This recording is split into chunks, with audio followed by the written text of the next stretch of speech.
Brown بے چینی کے عالم میں غار نما کمرے میں ٹہل رہا تھا۔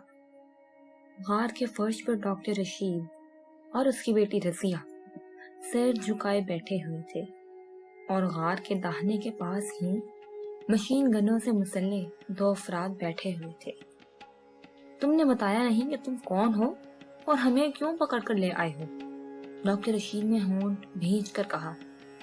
خاموش رہ بڈھے، ورنہ کھوپڑی اڑا دوں گا، براؤن نے انتہائی غصیلے لہجے میں کہا، اور ساتھ ہی اس نے تیزی سے آگے بڑھ کر پوری قوت سے ڈاکٹر کی پسلیوں میں لات جما دی۔ ڈاکٹر بری طرح چیختا ہوا فرش پر گرا تو اس کی لڑکی ایک چیخ مار کر باپ سے پلے پٹ گئی۔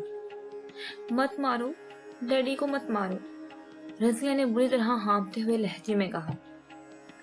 اب اگر تم دونوں میں سے کسی نے زبان کھولی تو روح نکال دوں گا، براؤن نے غصے کی شدت سے چیختے ہوئے کہا، اور دوبارہ اس غار کے داہنے میں ٹہلنے لگا۔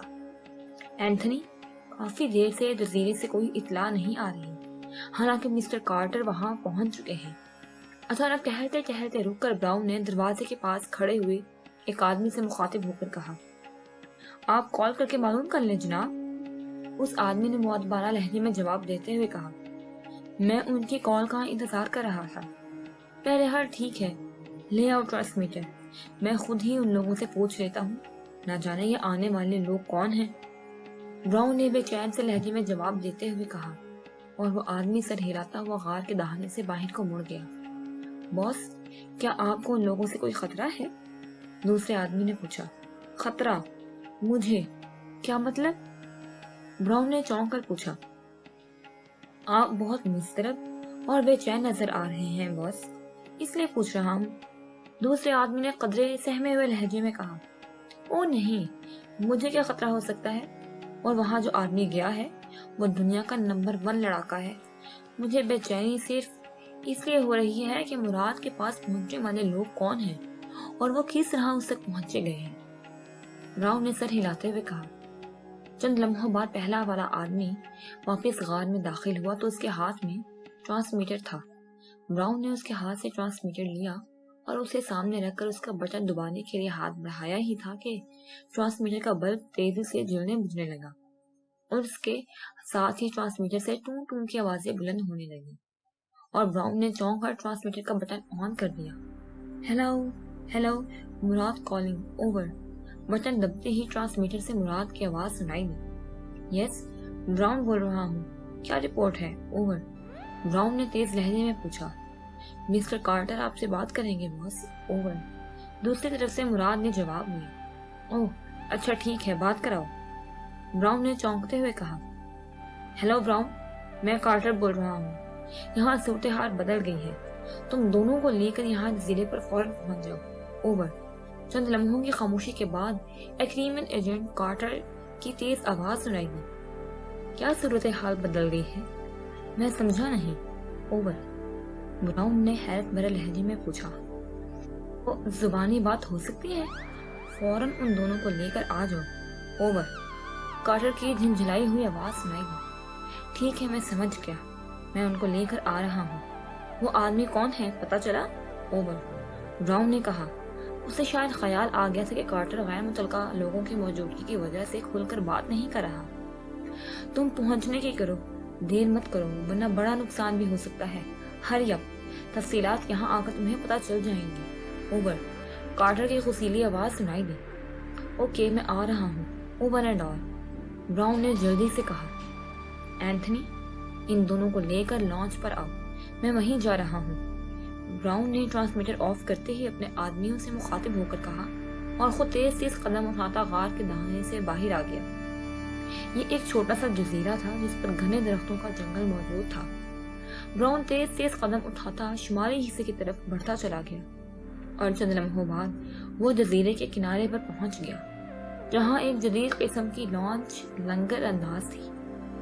براؤن لانچ میں سوار ہوا اور پھر تیزی سے آگے ایک طرف نیچے اترتی ہوئی سیڑھیوں پر اتر گیا۔ نیچے ایک خاصا بڑا کمرہ تھا جس کی چھت خاصی نیچی تھی۔ لانچ کے کونے میں ایک مستطیل شکل کی لمبی سی مشین موجود تھی، جس کے درمیان مستطیل شکل کی ہی اسکرین تھی۔ مشین کے سامنے اسٹول پڑا تھا براؤن اس ٹور پر بیٹھ گیا اور اس نے مشین کے بٹن دبانے شروع کر دیے۔ مشین پر موجود مختلف رنگوں کے بلب تیزی سے جلنے بجھنے لگے۔ ڈائلوں پر موجود سوئیاں حرکت میں آ گئی۔ اس کے ساتھ ہی اسکرین ایک جھماکے سے روشن ہو گئی اور اسکرین پر جزیرہ اور ارد گرد کے سمندر کا منظر واضح ہو گیا۔ جزیرے کے کنارے پر اس کے دو آدمی ڈاکٹر رشید اور اس کی بیٹی کو ساتھ لیے اتر رہے تھے، اور پھر چند لمحوں بعد وہ لانچ پر اتر آئے۔ اسکرین کے کونے میں لانچ کا اوپر والا حصہ بھی دکھائی دے رہا تھا۔ براؤن نے مشین کا ایک بٹن دبایا اور کہنے لگا، اینتھنی، تم لانچ چلا دو اور برٹ ان دونوں کا خیال رکھے گا۔ اگر یہ ذرا بھی غلط حرکت کریں تو انہیں گولی مار دینا، براؤن نے تیز لہجے میں کہا۔ اسے معلوم تھا کہ لاؤڈ سپیکر کی مدد سے اس کی آواز اوپر والے حصے میں پہنچ رہی تھی۔ یس باس، آپ نیچے رہیں گے؟ اینتھنی نے جواب دیا اور اس کی آواز اس مشین سے برآمد ہوئی۔ ہاں، میں ہر لحاظ سے محتاط رہنا چاہتا ہوں۔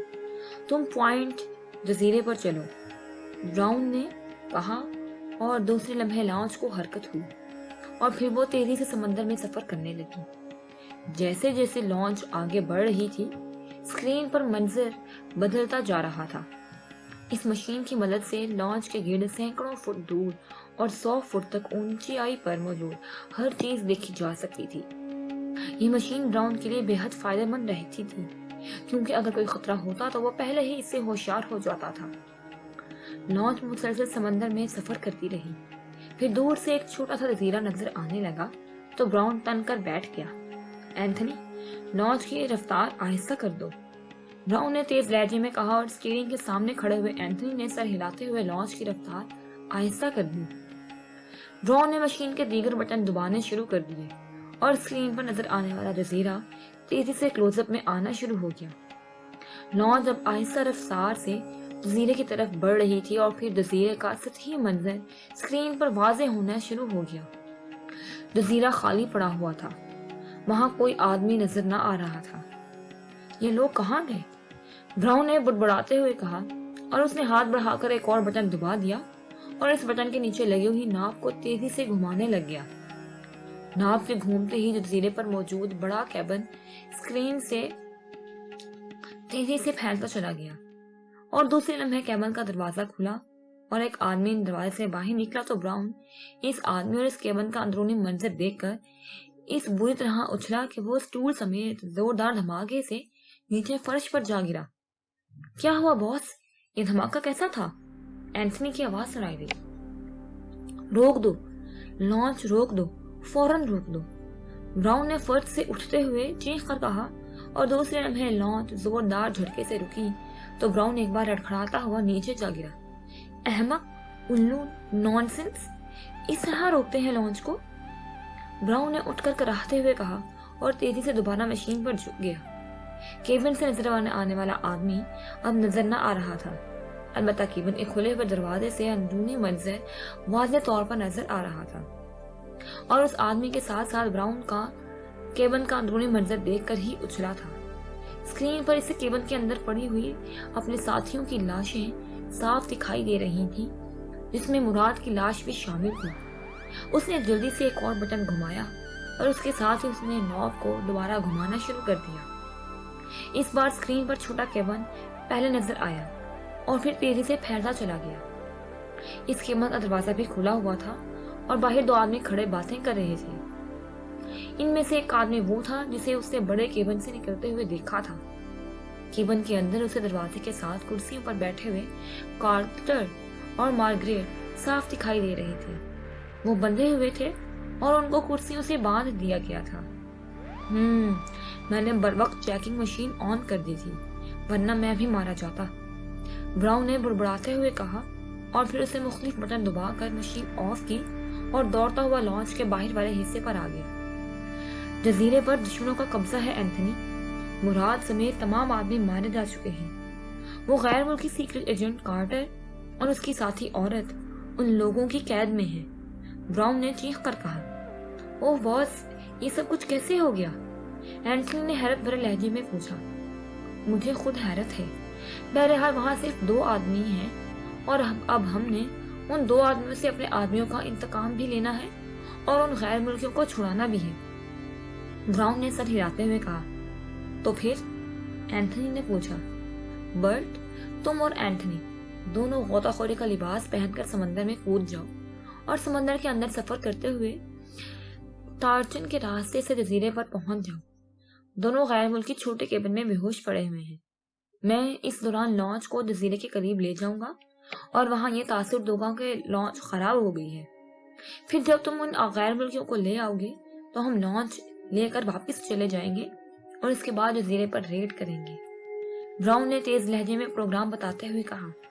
لیکن باس، ہمارے آدمیوں کی لانچیں تو وہاں موجود ہوں گی، ایسا نہ ہو کہ وہ لوگ ان لانچوں کی مدد سے نکل جائیں۔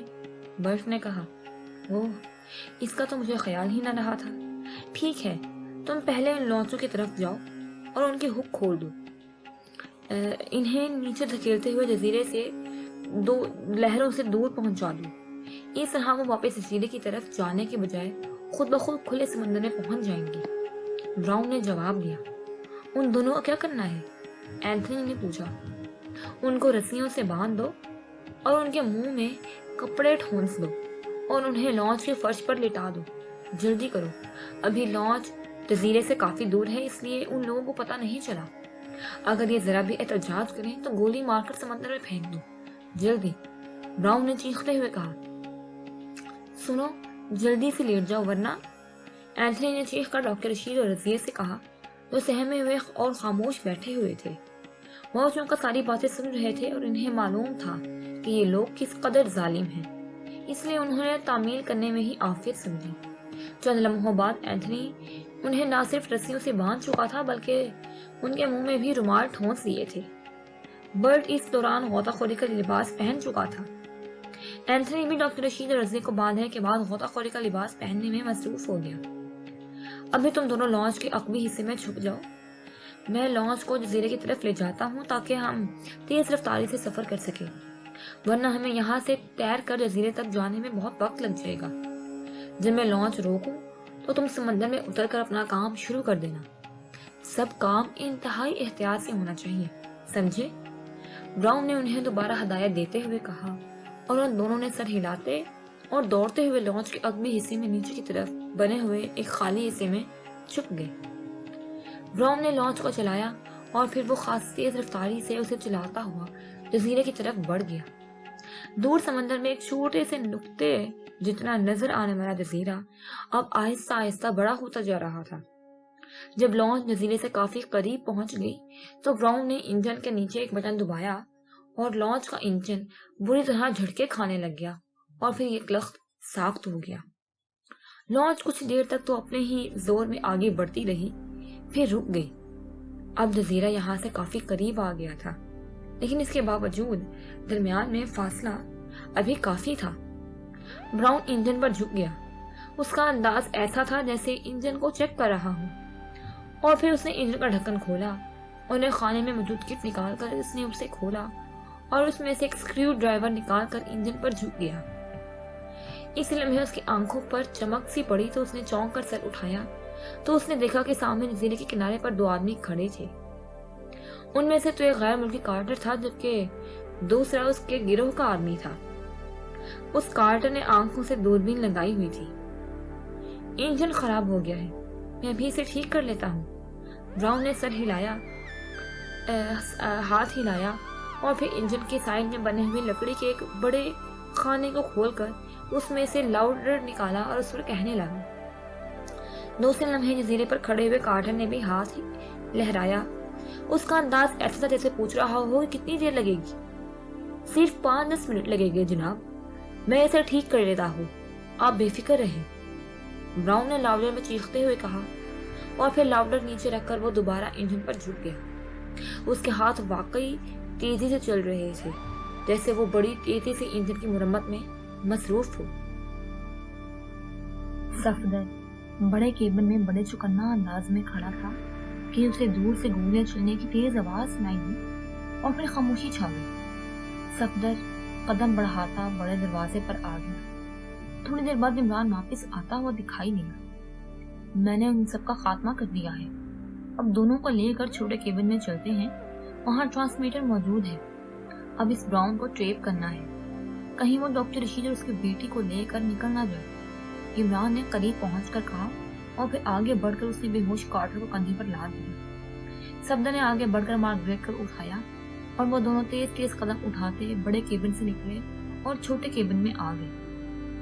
ان دونوں کو کرسیوں پر بٹھا کر رسیوں سے باندھ دو، میں اس براؤن سے بات کر لوں، عمران نے کارٹر کو فرش پر لٹا کر کہا، اور پھر وہ الماری کی طرف بڑھ گیا جس میں وہ سنگل ٹریک ٹرانسمیٹر موجود تھا، جبکہ صفدر انہیں کرسی پر بٹھا کر ایک طرف پڑی ہوئی کرسیوں کو رسیوں کے بنڈل سے انہیں باندھنے میں مصروف ہو گیا۔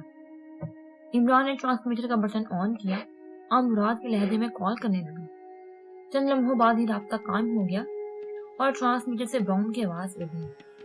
یہ آواز چونکا وہ پہلے بھی سن چکا تھا، اس لیے وہ آواز سنتے ہی اسے پہچان گیا تھا۔ اس نے کارٹر سے بات کرنے کا کہا اور پھر خود ہی کارٹر کے لہجے میں بات کرنے لگا، اور جب اس نے ٹرانسمیٹر آف کیا تو اس کے چہرے پر اطمینان کے آثار تھے، کیونکہ ایک لحاظ سے مشن اب مکمل ہونے کے قریب تھا۔ جیسے ہی براؤن ڈاکٹر رشید اور رضیہ کو لے کر یہاں پہنچے گا، وہ براؤن کو قید کر لے گا اور اس کے ساتھیوں کا خاتمہ کر کے کارٹر، مارگریٹ اور براؤن کو لے کر لانچ میں دارالحکومت پہنچ جائیں گے۔ آپ نے اس قدر تیزی سے آواز اور لہجہ بدلا کہ میں بھی بے اختیار چونک کر دیکھنے لگا تھا۔ صفدر نے مسکراتے ہوئے عمران سے کہا، اگر تم تعریف کر رہے ہو تو پھر ایسا نہ کریں کہ اس مار دھاڑ والے دھندے کو ختم کر کے آوازوں اور لہجوں کی نقلوں والا دھندا کر لیں۔ بس اخبار میں شو کا اعلان کرنا پڑے گا، ٹکٹیں دھڑا دھڑ بک جائیں گی۔ عمران نے مسکراتے ہوئے کہا اور صفدر ہنس پڑا۔ آپ مجھے تو کم از کم تفصیلات بتائیں، یہ سارا چکر کیا ہے؟ مجھے تو معلوم ہی نہیں ہوا اور آپ نے کیس ہی مکمل کر دیا۔ صفدر نے یک لخت سنجیدہ ہوتے ہوئے کہا، میرے خیال میں یہ ہماری زندگی کا سب سے آسان مشن ثابت ہوا ہے۔ حالانکہ اس مشن میں ایکریمیا کی سب سے طاقتور ایجنسی کا اسپیشل ایجنٹ کارٹر بھی شامل ہے۔ عمران نے مسکراتے ہوئے کہا، پھر اس سے صفدر کو پاؤڈر کی اسمگلنگ سے لے کر ڈاکٹر رشید کی اغوا تک پوری تفصیل بتا دی۔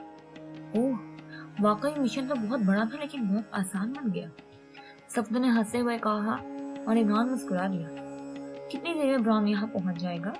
صفدر نے ہنستے ہوئے کہا، اب یہ تو مجھے معلوم نہیں کہ وہ یہاں سے کتنے فاصلے پر ہے، بہرحال آ ہی جائے گا۔ وہ بیگ کہاں ہے؟ عمران نے چونک کر پوچھا۔ اوہ، وہ تو اس بڑے کیبن میں ہے، صفدر نے چونک کر جواب دیا۔ اس میں میک اپ باکس ہے اور ہمیں براؤن کے آنے سے پہلے میک اپ میں آ جانا چاہیے۔ میں تو کارٹر بن جاؤں گا، اس کا قد و قامت مجھ سے ملتا جلتا ہے۔ تم البتہ اس براؤن کے کسی آدمی کو چیک کر لو، پہلے وہ بیگ لے کر آ جاؤ، عمران نے سر ہلاتے ہوئے کہا، اور صفدر اٹھ کر باہر کی طرف چل دیا۔ عمران بھی اٹھا کیبن کے دروازے کے باہر آ کر کھڑا ہو گیا۔ وہ جزیرے کا جائزہ لے رہا تھا اور اس کے ساتھ ہی ساتھ سوچ رہا تھا کہ وہ حکومت کو تجویز پیش کرے گا کہ کھلے سمندر میں پھیلے ہوئے ان چھوٹے چھوٹے جزیروں کو خصوصی طور پر چیک کرنے کی مہم شروع کرے، کیونکہ ان جزیروں میں مجرم اپنے اڈے بنا لیتے ہیں۔ تھوڑی دیر بعد صفدر بیگ اٹھائے واپس آ گیا۔ کوئی آدمی چیک کیا جس کا میک اپ تم نے کرنا ہے؟ عمران نے پوچھا۔ جی ہاں، ایک آدمی میں نے چیک کر لیا ہے، میں کر لوں گا میک اپ، صفدر نے سر ہلاتے ہوئے کہا، اور پھر وہ دونوں ہی کیبن کے اندر داخل ہو گئے۔ عمران نے بیگ کھولا اور اندر سے میک اپ باکس نکال کر اسے میک اپ کرنا شروع کر دیا۔ چونکہ جس آدمی کا میک اپ صفدر نے کرنا تھا اسے چونکا صفدر نے ہی دیکھا تھا، اس لیے وہ اپنے چہرے پر خود ہی میک اپ کر رہا تھا۔ تھوڑی دیر بعد وہ دونوں بھی میک اپ سے فارغ ہو گئے اور عمران اٹھ کر کارٹر کی طرف بڑھ گیا۔ مجھے اس آدمی کا لباس اٹھانے کا خیال ہی نہیں آیا، صفدر نے کہا۔ اس کی ضرورت نہیں، تمہارا لباس ان سے تقریباً ملتا جلتا ہے، یہی چل جائے گا، عمران نے کہا اور کارٹر کا لباس اٹھانے لگا۔ ارے، یہ تو ہوش میں آ رہا ہے، عمران نے چونکتے ہوئے کہا، اور دوسرے لمحے اس کا ہاتھ مجھنے کی تیزی سے لہرایا اور کارٹر کی کنپٹی پر ایک زوردار ٹاقا چھوٹا اور کارٹر آہستہ آہستہ سیدھی ہوتی ہوئی گردن بنا ڈھل گئی اور عمران نے اطمینان سے اس کا لباس اتارنا شروع کر دیا۔ چند لمحوں بعد وہ اس کا لباس پہن کر پوری جہاں کارٹر کے میک اپ میں آ چکا تھا۔ عمران الماری میں رکھی ہوئی دوربین دیکھ چکا تھا، اس لیے اس نے آگے بڑھ کر دوربین اٹھائی اور صفدر کو باہر آنے کا اشارہ کر کے دروازے کی طرف بڑھ گیا۔ مشین گنوں دونوں کے بغلوں سے لٹکی ہوئی تھی وہ دونوں چلتے ہوئے جزیرے کے ایک کنارے پر پہنچے، لیکن دور دور تک سمندر میں کوئی لانچ نظر نہ آ رہی تھی۔ یہ وہ سائڈ تھی جس طرف نیچے لانچیں کھڑی تھیں۔ میرے خیال میں دوسری سائڈ پر چلے، وہ لازماً کھلے سمندر سے آئیں گے، عمران نے کہا اور دائیں ہاتھ والی سمت چل دیا۔ صفدر اس کے ساتھ ساتھ تھا۔ اس طرف پہنچتے ہی ایک لخت عمران کی نظریں دور کھلے سمندر سے جزیرے کی طرف آتی ہوئی لانچ پر پڑ گئی۔ لانچ ابھی جزیرے سے کافی دور تھی۔ عمران نے گلے میں لٹکی ہوئی دوربین آنکھوں سے لگا لی اور اب لانچ واضح نظر آنے لگی تھی۔ فرش پر ایک مرد اور عورت بندھے ہوئے پڑے تھے، جبکہ اسٹیئرنگ پر ایک آدمی تھا۔ باقی لانچ خالی تھی۔ یہی لانچ ہے، میرے خیال میں براؤن اکیلا آ رہا ہے، عمران نے کہا۔ ظاہر ہے اسے تو یہی معلوم ہوگا کہ یہاں اس کے گروپ کے آدمی موجود ہیں، اور پھر اس کے لحاظ سے تو ہم دونوں شکار ہو چکے ہیں، صفدر نے ہنستے ہوئے کہا۔ لانچ خاص تیز رفتاری سے جزیرے کی طرف آ رہی تھی، لیکن ابھی لانچ کچھ دور تھی کہ اس لانچ نے جھٹکے کھانے شروع کر دیے اور چند لمحوں بعد لانچ رک گئی۔ لانچ تو بڑی جدید ہے، پھر اس کے انجن کو کیا ہو گیا؟ عمران نے چونکتے ہوئے کہا اور پھر اس کے دوربین آنکھوں سے لگا لی۔ لانچ لانے والا انجن پر جھکا ہوا تھا۔ اسی لمحے وہ چونکا اور پھر اس نے ہاتھ لہرایا اور اس کے بعد اس نے ایک جدید قسم کا لاؤڈر انجن کی سائڈ سے نکال کر منہ سے لگا لیا۔ دوسرے لمحے براؤن کی آواز لہراتی ہوئی آواز عمران کے کانوں سے ٹکرائی۔ وہ کہہ رہا تھا کہ انجن خراب ہو گیا ہے، میں ابھی اسے ٹھیک کر لیتا ہوں۔ عمران نے جواب میں ہاتھ لہرا کر اس قسم کا اشارہ کیا جیسے پوچھ رہا ہو کہ کیا خرابی ہو گئی ہے، لیکن براؤن شاید اس کا اشارہ نہ سمجھ سکا، اس لیے اس نے یہی جواب دیا کہ بس 5-10 منٹ لگیں گے، اور پھر وہ دوبارہ انجن میں مصروف ہو گیا۔ عمران نے ایک طویل سانس لیتے ہوئے دوربین چھوڑ دی۔ اسے کہتے ہیں کہ 2-4 ہاتھ جب لبے بام رہ گئے، عمران نے مسکراتے ہوئے کہا۔ کوئی بات نہیں، ابھی لبے بام آ جائے گا، اگر انجن ٹھیک نہ ہوا تو میں لانچ پر وہاں پہنچ جاؤں گا، صفدر نے کہا اور عمران نے سر ہلا دیا۔ براؤن مسلسل انجن میں مصروف تھا، اب وہ سر اٹھا کر بنا دیکھ رہا تھا۔ ایسی کون سی خرابی پیدا ہو گئی جو ٹھیک ہی نہیں ہو رہی؟ عمران نے ہونٹ کاٹتے ہوئے کہا۔ آپ کہیں تو میں لانچ پر جاؤں، صفدر نے جواب دیا، لیکن تمہیں اس آدمی اور آواز کا تو پتا ہی نہیں، پھر کیسے براؤن کو ہینڈل کرو گے؟ میں خود جاتا ہوں، عمران نے کہا۔ ارے ایک آدمی کو ہینڈل کرنا کون سا مشکل ہے، اس لیے کوئی گڑبڑ ہوئی بھی تو میں اسے نمٹ لوں گا، صفدر نے کہا اور عمران کے سر ہلانے پر وہ تیز قدم اٹھاتا اس طرف کو چل پڑا جدھر لانچیں موجود تھیں۔